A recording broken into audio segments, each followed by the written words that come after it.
Jadi putusan MK itu terlepas Anda suka atau tidak suka dengan putusannya, suka atau tidak suka hakimnya, intinya adalah dia adalah the interpretation of constitutions.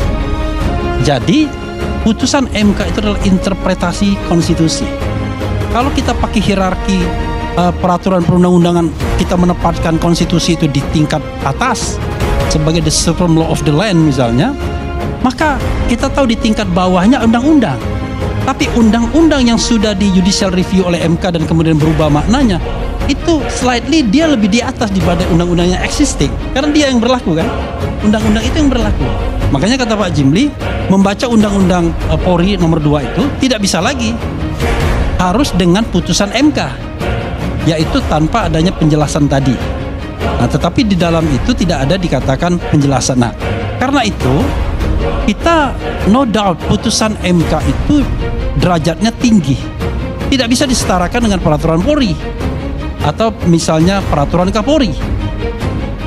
Jadi peraturan Polri tidak boleh bertentangan dengan putusan MK, tetapi cara ngomongnya bukan begitu.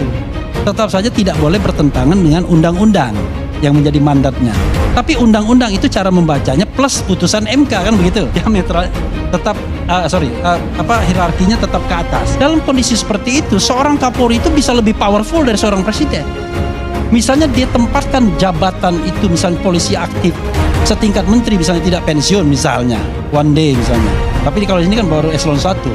Berarti kan Kapolri itu punya pejabat setingkat menteri nantinya, punya pejabat-pejabat eselon 1 nantinya.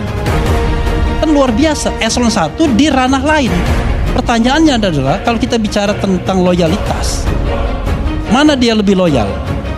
Ketua KPK yang aktif polisi dengan loyal sama presiden atau loyal sama Kapolri? Atau kalau presiden lebih tinggi, loyal sama menteri misalnya di kementerian, atau loyal sama Kapolri? Kalau dia aktif, iya loyal sama Kapolri. Karena itu masih akan mempengaruhi yang namanya penugasan serta jenjang pangkatnya. Nah, sekarang appeal saya dua saja.